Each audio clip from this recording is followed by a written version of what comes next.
রাষ্ট্র ও সভ্যতার উত্থান পতন ৬ই মে ১৯৩২। অনেককাল চীন দেশ সম্পর্কে কিছু বলিনি, আজ কিছু বলবো।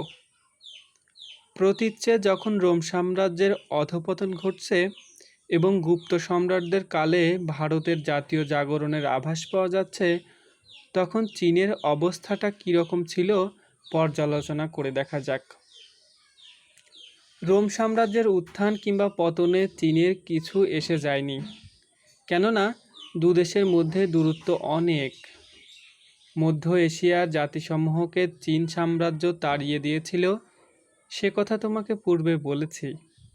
তার ফল কিন্তু ইউরোপ আর ভারতবর্ষের পক্ষে শুভ হয়নি, কেননা এই সকল বিতাড়িত জাতি চারদিকে ছড়িয়ে পড়ল। কতক গেল পশ্চিমে, কতক দক্ষিণ দিকে, আবার কতক পূর্ব ইউরোপ আর ভারতবর্ষে বসবাস শুরু করতে লাগলো। এদের উৎপাতে ভীষণ গোলযোগের সৃষ্টি হলো, অনেক রাজ্য বিপর্যস্ত হলো। রোম আর চীনের মধ্যে অবশ্য বহু কাল থেকে একটা সম্পর্ক বজায় ছিল, রাজদূতের বিনিময়ে ছিল। চীনের প্রাচীন ইতিহাস থেকে জানা যায় চীনের প্রাচীন ইতিহাস থেকে জানা যায় ১৬৬ খ্রিস্টাব্দের সম্রাট আনটুনের রাজত্বকাল থেকেই এই সম্পর্কটা চলে আসছে। ইতিপূর্ব এক চিঠিতে আমি মার্কাস ওরেলিয়াস অ্যান্টোনিনাসের উল্লেখ করেছি। আনটুন আর অ্যান্টোনিনাস একই ব্যক্তি। ইউরোপে রোম সাম্রাজ্যের পতন এক বিরাট ঐতিহাসিক ঘটনা। এটা কেবলমাত্র একটা নগর কিংবা একটা সাম্রাজ্যের পতনই নয়, কেননা রোম সাম্রাজ্য পরবর্তীকালে বহুদিন কনস্টান্টিনোপলে তার অস্তিত্ব বজায় রেখেছিল এবং এই সাম্রাজ্যের ভূত সারা ইউরোপে ঘুরে বেরিয়েছে ১৪০০ বছর কাল। আসলে রোমের পতনে একটা বিশেষ যুগের অবসান ঘটল। ধ্বংস হলো গ্রিস আর রোম, পৃথিবীর দুটি সুপ্রাচীন রাজ্য। অপরদিকে এই ধ্বংস অবশেষের উপর আবার প্রতীচ্যে গড়ে উঠল নতুন কৃষ্টি ও সভ্যতা, নতুন পৃথিবী। কিন্তু সেটা গ্রিক আর রোমীয় কৃষ্টি ও সভ্যতা থেকে সম্পূর্ণ ভিন্ন। লোকে বলে বর্তমান যুগের ইউরোপের নানা দেশ গ্রিস আর রোমের সন্তান। লোকে বলে বর্তমান যুগের ইউরোপের নানা দেশ গ্রিস আর রোমের সন্তান। একথা কতকাংশে সত্য হলেও মোটের উপর তারা ভ্রান্ত, কেননা ইউরোপের দেশসমূহে যে আদর্শ আর ভাবধারা অভিব্যক্ত হয়েছে তা গ্রিস আর রোমের আদর্শ ও ভাবধারা থেকে সম্পূর্ণ ভিন্ন। প্রাচীন গ্রিস ও রোম সম্পূর্ণ ধ্বংস হয়েছে। সহস্রাধিক বৎসরে যে সভ্যতা গড়ে উঠেছিল ক্রমশ তা লোপ পেল। এই সময়ে পশ্চিম ইউরোপের কয়েকটি দেশ মাথাচাড়া দিয়ে উঠল এবং ধীরে ধীরে সেখানে গড়ে উঠতে লাগলো নতুন সংস্কৃতি এবং সভ্যতা। প্রাচীন গ্রিস রোমের ইতিহাস থেকে তারা শিখল অনেক কিছু, ধার করল বিস্তর। কিন্তু শেখবার এই প্রণালীটা ছিল বেজায়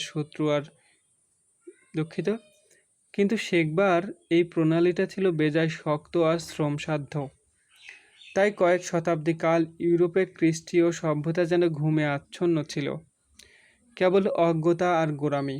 এই শতাব্দীগুলো ছিল অন্ধকারের যুগ। এই স্থলে তুমি প্রশ্ন করতে পারো, কেন এরকমটা হলো?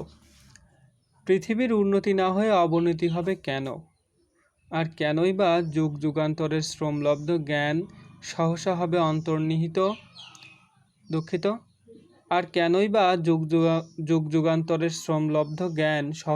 অন্তর্হিত কিংবা লোপ পাবে বিস্তৃতির অতল গহ্বরে? এগুলো বড় বড় শক্ত প্রশ্ন এবং তা নিয়ে জ্ঞানী ব্যক্তিরা মাথা ঘামাচ্ছেন। আমি এসবের জবাব দেবার চেষ্টা করব না। ভাবলে বিস্ময় লাগে যে ভারত এককালে কর্মে ও ভাবে মহান ছিল, তারও হলো অধঃপতন এবং শেষ পর্যন্ত রইল পরাধীন হয়ে। আর চীন কোথায় গেল তার অতীতের কীর্তি আর গৌরব? সে দেশে এখনও লড়াই লেগেই আছে। মানুষ যুগ যুগান্তকাল ধরে অল্পে অল্পে যে জ্ঞান সঞ্চয় করে গেছে, সম্ভবত তার ক্ষয় নেই। কিন্তু তথাপি এক এক সময়ে যেন আমরা চোখ বুজে থাকি, দেখতে পাইনি কিছুই, জানলা বন্ধ, তাই অন্ধকার। কিন্তু বাইরের জগৎ আলোয় উদ্ভাসিত। আমার আমরা চোখ বুজে থাকতে পারি, কিংবা জানলা বন্ধ করে দিতে পারি। তাই বলে এমন কথা তো বলা চলে না যে আলো নেই। কেউ কেউ বলে থাকেন ইউরোপে অন্ধকার যুগের মূলে ছিল খ্রিস্ট ধর্ম। ঠিক যিশুর প্রবর্তিত ধর্মের কথা বলা হচ্ছে না। এ হচ্ছে সেই সরকারি খ্রিস্ট ধর্ম যা নাকি পাশ্চাত্যে প্রসার লাভ করেছিল রোম সম্রাট কনস্টান্টাইন খ্রিস্ট ধর্ম গ্রহণ করার পর থেকে। কনস্টান্টাইন খ্রিস্ট ধর্ম গ্রহণ করেন ৪র্থ শতাব্দীতে। ওদের বক্তব্য এই যে ওই ঘটনার পরে প্রায় সহস্রাধিক বৎসরকাল পাশ্চাত্যে জ্ঞানের উন্নতি হয়নি, বরং যুক্তি ছিল শৃঙ্খলিত এবং চিন্তাধারা অবরুদ্ধ। এর ফল হলো গোঁড়ামি, অসহিষ্ণুতা এবং উৎপীড়ন। বিজ্ঞান কিংবা অন্যান্য বিষয়ে উন্নতি লাভের পথ রুদ্ধ হলো। দেখা গেছে ধর্মগ্রন্থগুলো উন্নতির পরিপন্থী। ওতে সেই মানধাতার আমলের কথা ও কাহিনী, আদর্শ ও আচার ব্যবহার লিপিবদ্ধ থাকে। পবিত্র গ্রন্থ বা ধর্মশাস্ত্রের কথা কিনা, তাই এ সম্বন্ধে কেউ কখনো কোনো প্রশ্ন করতে সাহস করে না। কিন্তু পৃথিবীটা তো এক জায়গায় দাঁড়িয়ে নেই, আমূল পরিবর্তন হচ্ছে। অথচ এই পরিবর্তনের সঙ্গে তাল রেখে আমরা চলতে পারি না। কাজে কাজেই ফ্যাচাদ অনিবার্য। কারো কারো মতে ইউরোপে এই অন্ধকার যুগ সৃষ্টির জন্য দায়ী খ্রিস্ট ধর্ম। কেউ বা বলেন খ্রিস্ট ধর্ম আর যাজক সম্প্রদায় এই অন্ধকার যুগেও জ্ঞানের আলো অনির্বাণ রেখেছিল। তারাই বাঁচিয়ে রেখেছে শিল্পকলা, সযত্নে রক্ষা করেছে মূল্যবান গ্রন্থরাজি। লোকে এইভাবেই যুক্তিতর্কের অবতারণা করে থাকে। সম্ভবত দুদলের কথাই ঠিক। তথাপি এরূপ উক্তি হাস্যকর যে রোমের পতনের পরে যে সকল অনাচার দেখা দিয়েছিল তার জন্যে দায়ী খ্রিস্ট ধর্ম। তবে এটা ঠিক, রোমের পতনের মূলে ছিল ওইসব অন্যায় আর পাপাচার। কিন্তু আসল কথা ছেড়ে অনেকটা দূরে এসে পড়েছি।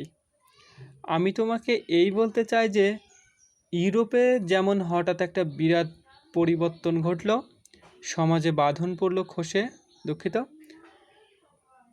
আমি তোমাকে এই বলতে চাই যে ইউরোপে যেমন হঠাৎ একটা বিরাট পরিবর্তন ঘটল, সমাজের বাঁধন পড়ল খসে, চীন কিংবা ভারতে তেমন কোনো আকস্মিক পরিবর্তন কখনো পরিলক্ষিত হয়নি। ইউরোপে এক বিরাট সভ্যতার অবসান হলো, দিগন্তে দেখা দিল নতুন আলো, তারপর আস্তে আস্তে গড়ে উঠল নতুন যুগের নতুন সভ্যতা, এবং তাই কালক্রমে পরিণত হয়েছে আজকের সভ্যতায়। কিন্তু চীন দেশে আবহমান কাল একই সভ্যতা ও সংস্কৃতি বজায় রয়েছে, ছেদ পড়েনি কখনো। তবে উন্নতি অবনতি অবশ্য লক্ষ্য করা গেছে। রাজবংশের পরিবর্তন হয়েছে, সম্রাটদের মধ্যেও উন্নতি অবনতি, দুঃখিত, সম্রাটদের মধ্যেও ভালো মন্দ দুই ছিল। কিন্তু তাই বলে খ্রিস্টীয় সভ্যতা ক্ষুণ্ণ হয়নি কখনো। এমনকি চীন যখন ছোট ছোট রাষ্ট্রে বিভক্ত হয়েছে, লিপ্ত হয়েছে গৃহযুদ্ধে, তখনও শিল্প, সাহিত্য, চিত্রকলা ও কারুশিল্পের অনুশীলন বন্ধ থাকেনি। মুদ্রাযন্ত্রের প্রচলন হলো, চা খাওয়া ফ্যাশনে দাঁড়ালো, এমনকি কবিতায় চায়ের স্তুতিগানও করা হলো। চীনের শিল্পকলা ও সৌন্দর্যবোধ কোনো কালে ক্ষুণ্ণ হয়নি। সে দেশের সভ্যতা অতি উঁচু দরের ছিল বলেই এটা সম্ভব হয়েছে। ভারতবর্ষ সম্বন্ধেও কথা বলা যেতে পারে। সভ্যতা ও সংস্কৃতির ধারা ব্যাহত হয়নি কখনো, একটানা চলে এসেছে। অবশ্য সময়ের ভালো মন্দ ছিল। উৎকৃষ্ট সাহিত্য ও শিল্পকলার যুগও যেমন এসেছে, ধ্বংস আর অবনতির যুগও তেমনই বাদ পড়েনি। কিন্তু সভ্যতার ধারা অব্যাহতভাবে বয়েই চলেছে। ভারতের সীমা ছাড়িয়ে প্রাচ্যের অন্যান্য দেশেও শাখা প্রশাখায় বিস্তৃতি লাভ করেছে। এমনকি যে সকল বর্বর জাতি ভারতবর্ষে লুটতরাজ করতে এসেছিল তারাও এই সভ্যতার সঙ্গে নিজেদের খাপ খাইয়ে নিয়েছে। মনে করো না আমি পাশ্চাত্যের নিন্দা আর ভারতবর্ষ ও চীনের সুখ্যাতি করছি। চীন আর ভারতবর্ষ সম্পর্কে গর্ব করবার মতো আজ আর কিছুই নেই। অতীত যতই গৌরবোজ্জ্বল হোক না কেন, বর্তমানে এই দুটি দেশ যে ঢের নিম্ন স্তরে নেমে গেছে তা একজন অন্ধও বুঝতে পারে। সভ্যতার ধারা ব্যাহত না হতে পারে, কিন্তু তাই বলে বিপথে যায়নি এমন কথা তো বলা যায় না। সভ্যতার ধারা বজায় থাকাতে আমরা আত্মশ্লাঘা বোধ করতে পারি বটে, কিন্তু এখন যে তার চরম অবনতির দশা, এর চাইতে বরং ধারা ব্যাহত হলেই যেন ছিল ভালো। আমাদের টনক নড়ত, নতুন শক্তি ও জীবনের প্রেরণা পাওয়া যেত। সম্ভবত আজকাল যে সকল ঘটনা অন্যান্য দেশে ঘটছে তা আমাদের এই প্রাচীন দেশকে নাড়াচাড়া দিচ্ছে, নতুন জীবন যৌবনের সঞ্জীবিত করে তুলছে। পুরাকালে ভারতে স্বায়ত্তশাসনমূলক পঞ্চায়েত প্রথা প্রচলিত ছিল। বলতে গেলে ভারতের শক্তি ও অধ্যবসায়ের মূলে ছিল এই প্রথা। এখনকার মতো ভূস্বামী কিংবা জমিদার সেকালে ছিল না। জমির মালিক ছিল গ্রাম্য সমাজ বা কমিউনিটি অথবা পঞ্চায়েত কিংবা চাষি। পঞ্চায়েত নিযুক্ত করত গ্রামবাসীরা, সুতরাং ওর ভিত্তি ছিল গণতন্ত্র। আর এই পঞ্চায়েত কতই না ক্ষমতাশালী ছিল।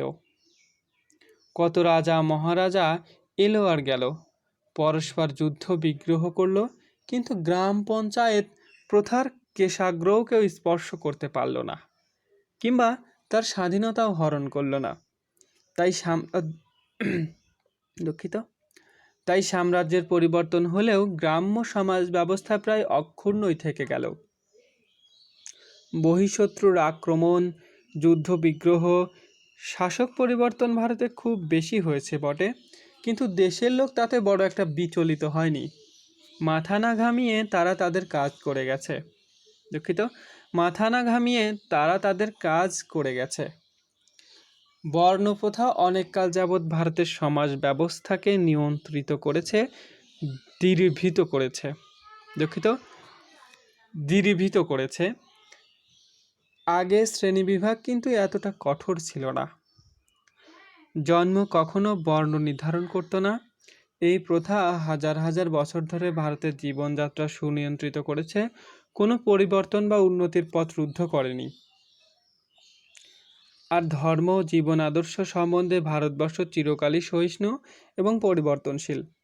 কিন্তু পুনঃ পুনঃ বহিঃশত্রুর আক্রমণ এবং অন্যান্য উপদ্রবের দরুন জাতিভেদ প্রথা ক্রমশ কঠোরতর হয়ে পড়ে এবং সঙ্গে সঙ্গে লোকের মনোভাব বদলে যায় এবং অনমনীয় হয়ে ওঠে। কিন্তু এই প্রথাই হলো ভারতের কাল। সকল রকমের উন্নতির মূলে করল কুঠারাঘাত এবং ক্রমে ক্রমে ভারত বর্তমানের এই হীন অবস্থায় এসে পৌঁছল। শ্রেণী বিরোধ সমগ্র সমাজ ব্যবস্থাকে ভেঙে খান খান করে দেয়, হীনবল করে দেয় আমাদের, এবং ভাইয়ের বিরুদ্ধে ভাইকে দেয় লেলিয়ে।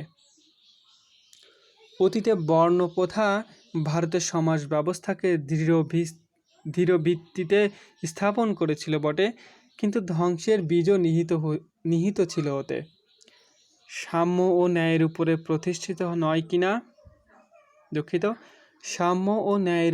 প্রতিষ্ঠিত নয় কিনা তাই এ প্রথা চিরকাল বজায় থাকতে পারে না।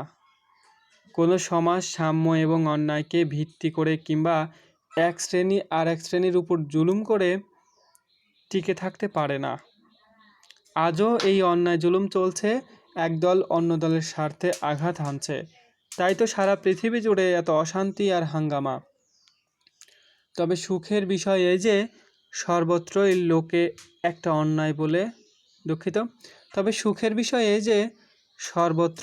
এটা অন্যায় বলে বুঝতে পারছে এবং প্রতিকারের চেষ্টাও করছে।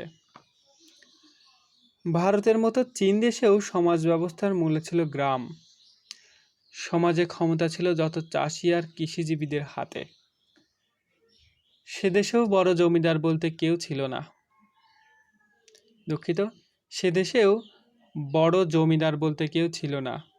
ধর্মকে কখনো প্রাধান্য দেওয়া হয়নি, কিংবা ধর্মে অসহিষ্ণুতাও প্রকাশ পায়নি। পৃথিবীতে একমাত্র চীন দেশেই ধর্ম সম্পর্কে গোঁড়ামি সবচেয়ে কম। তাছাড়া মনে রাখবে, ভারতবর্ষ বা চীন কোনো দেশেই গ্রিস, রোম কিংবা প্রাচীন মিশর দেশের মতো দাস শ্রমিক ছিল না। পরিবারের চাকর বাকরদের মধ্যে কতক দাস ছিল বটে, কিন্তু তারা সমাজ ব্যবস্থার কোনো হানি করতে পারেনি। প্রাচীন গ্রিস আর রোমের ব্যবস্থা ছিল স্বতন্ত্র।